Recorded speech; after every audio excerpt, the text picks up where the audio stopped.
की एकता और भाईचारे में यकीन रखने वाले लोग और ख़ास तौर से मुसलमान समाज के लोग, क्योंकि जब तुम हमारे साथ रहना नहीं चाहते, हम कहीं जा नहीं सकते, पाकिस्तान हमें कबूल नहीं करेगा, बांग्लादेश हमें कबूल नहीं करेगा, चाइना हमें कबूल नहीं करेगा, हम कहाँ जाएं?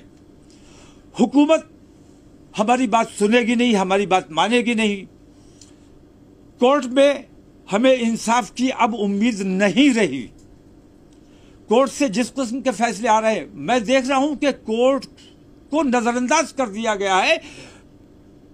जुर्म किया है, ऑन दी स्पॉट फैसला हो रहा है। किसी पर इल्जाम लगाया गया, मुजरिम में और मुल्जिम में अंतर होता है, आरोपी और अपराधी में अंतर होता है। तो आरोपी के घर पे बुलडोजर चला देना ये अन्याय है।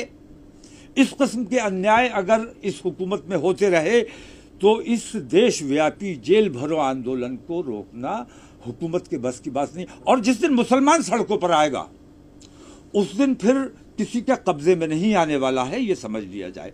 तो मैं हुकूमत को चेतावनी देता हूं, खास तौर से नरेंद्र मोदी सरकार को मैं चेता देना चाहता हूं कि अगर उन्होंने अपने इस तरीक़ेकार को फौरी तौर पर दुरुस्त नहीं किया और उनकी खामोशी, तुम सबके प्रधानमंत्री हो, तुम्हारे मुल्क में इस किस्म की बेईमानी हो रही है और तुम खामोश हो, मूक दर्शक बने हुए, अंधे और बहरे बने हुए, ऐसा लगता है तुम महाभारत के धृतराष्ट्र हो।